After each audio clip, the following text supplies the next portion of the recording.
Hey folks, my name is Adam and I like to make tiny nerdy things, and if you're anything like me, then you should probably seek professional assistance right away. Alternatively, it probably means that you've spent the past week playing a metric ton of Elden Ring.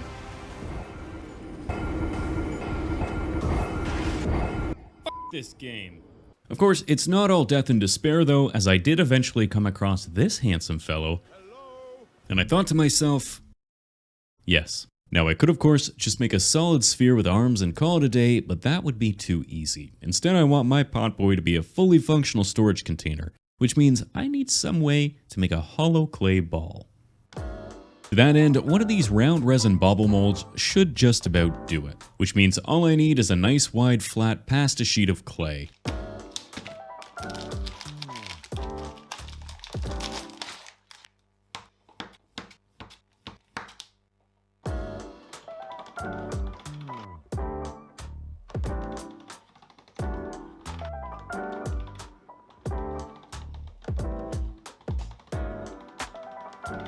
Once I've rolled out a large enough sheet of clay, I can stuff it into my mold, trimming the edges down and making sure it has a relatively even thickness the entire way around. While the inside doesn't need to be perfect, you'll still be able to see into it, so I want to make sure that it's at least good enough.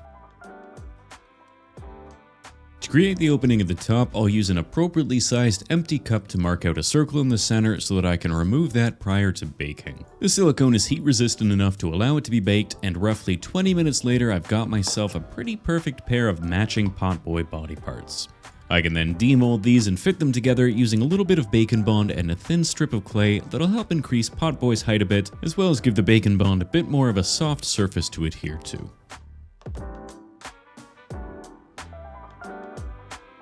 Then I'll wrap the entire ball in another thin layer of clay that I can smooth or rough up to my heart's content.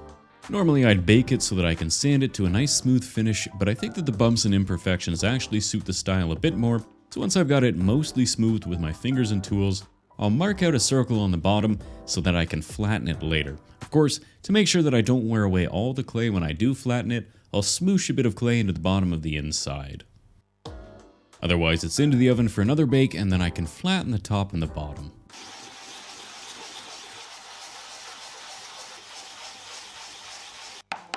Then a nice fat wormy dealy will get wrapped around the mouth, blended in, built up, then shaped out till I've got a nice clay pot opening.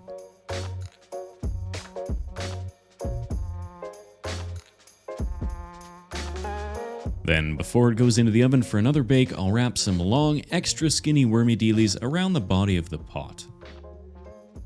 Now I know better than to think I can simply wing the filigree encircling the top of the pot, so I've drawn out the pattern using a Sharpie so it matches Alexander's styling as best as I could get. Then I'll roll out a whole hell of a lot of tiny wormy dealies, and then it basically becomes a Sculpt by numbers project.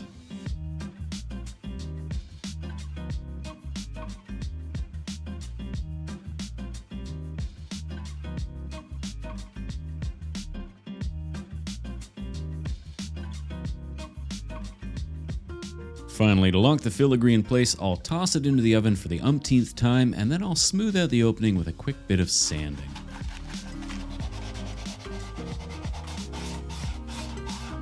I'll also clean up the filigree with a bit of sandpaper as well, and then add a thin strip inside the mouth so that the lid has something to rest on.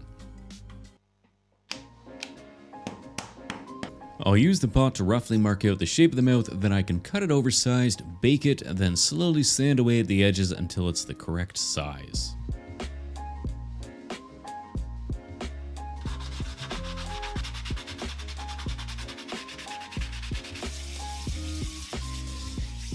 I'm also going to gently sand away one section of the underside so that it has a bit of a curved lip. This way, when the lid is sitting in place, it can be opened by pressing down on the back. And some final smoothing on the top side, and I can get to adding the intricate tree-shaped filigree on the top in much the same way as I did to the body of the pot.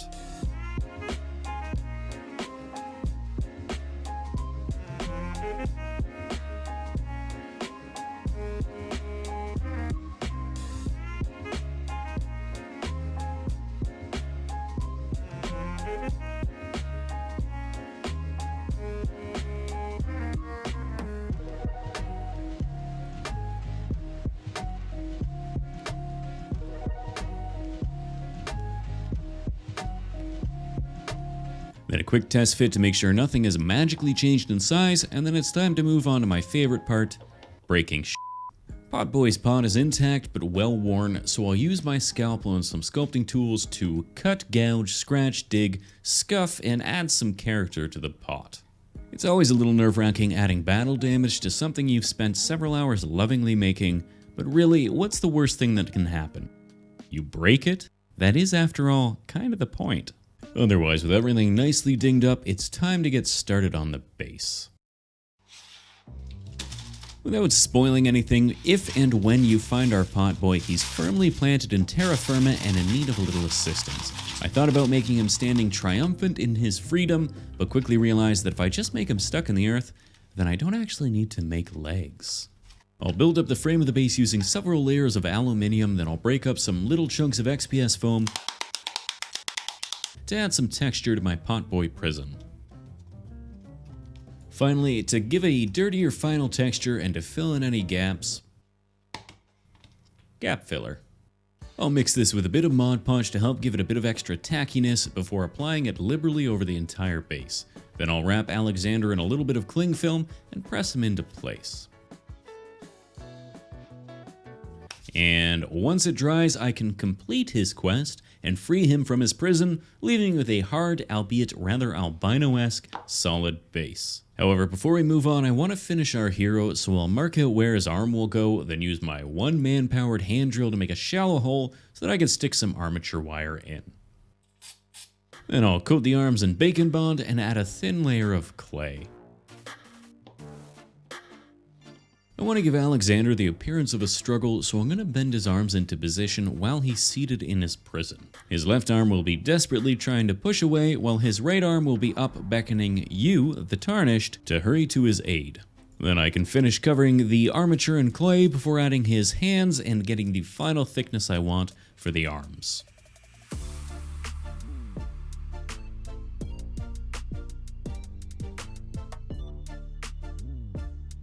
Now, I don't fully understand what's going on with the Potboys as a species, and given my total lack of experience with the worlds of From Software, I can only guess as to what material his arms are made out of. However, from my cursory investigation, I'm going to say that they're made out of an amorphous black goo that's taken a vaguely humanoid shape. Additionally, they seem to be covered in lots of chunks of either rock or pot shards, which means it's time to break out my coffee grinder.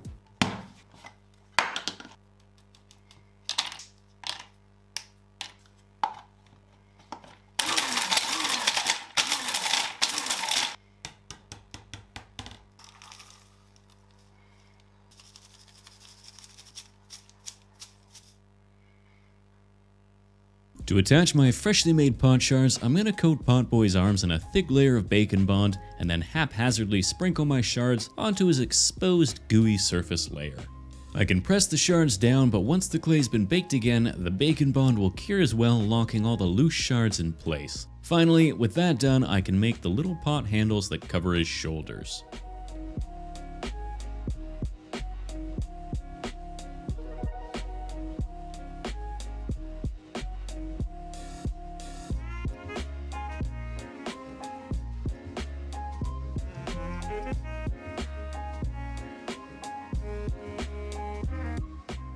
Otherwise, all the sculpting is finished and we're on to the painting. Now before I paint the base though, I want to give it a final coating of black paint and Mod Podge.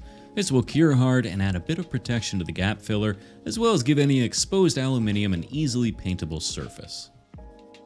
And then because Elden Ring is a dark fantasy game set in a grueling dark fantasy world, it really only makes sense to give Alexander a quick black priming as well. We will, however, get back to him later. First I want to paint the base, and this is a nice easy process that I'll start out by taping off the bottom so I don't have to repaint the mount black. Then I can give the entire surface a base coat of brown, followed by a grimmer grayish brown, then a black wash, a light brown dry brush, a less light, more brown dry brush, and a final dusting of green. Then to add a little grass and variation of the dirt, I'll crack out my static grass applicator.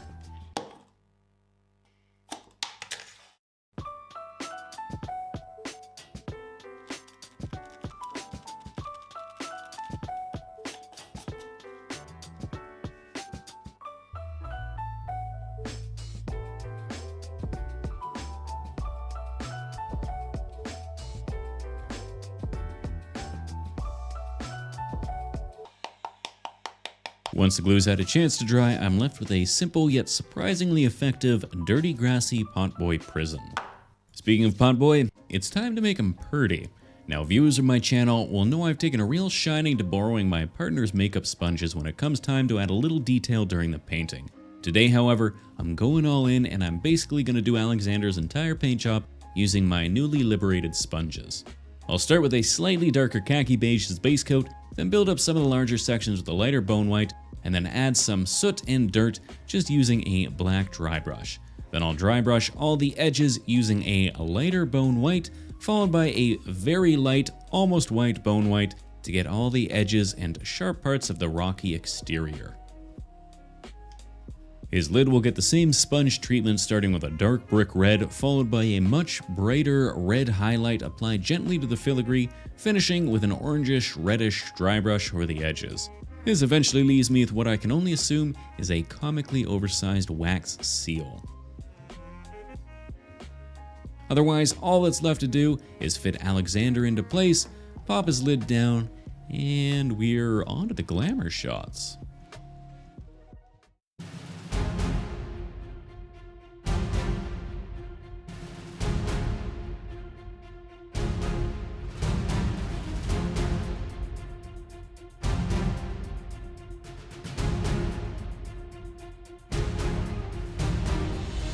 As always, a massive thank you to those fine folk over on Patreon who help make these ridiculous videos a possibility every week. And a very special thank you to my newest patrons, Life Tips, Lucas Bavacqua, Alilu Creations, Griff, Bird Mifsud, Gary Abreth, Unlikely Jellyfish Garden, The Cheesy Armageddon, Eric Shavoon, Marco Lanzetta, Sheil Kuroi, Kinseloku, Andrew Wolf, Kaylee Smith, Sarah Hahn, Digital Mig, Big D McGee, Terry Barton, Brandy Mills, and Angie. You were the man-sized wax-covered urn upon which the scraggly, amorphous arms of this channel rest. As always, if you like this video, then leave me a comment down below. First 500 comments will be put into a pool, and I'll draw a winner. That winner will get a once-in-a-lifetime opportunity to come back next week and leave a comment on my next video as well. Otherwise, we'll see you next time. Cheers.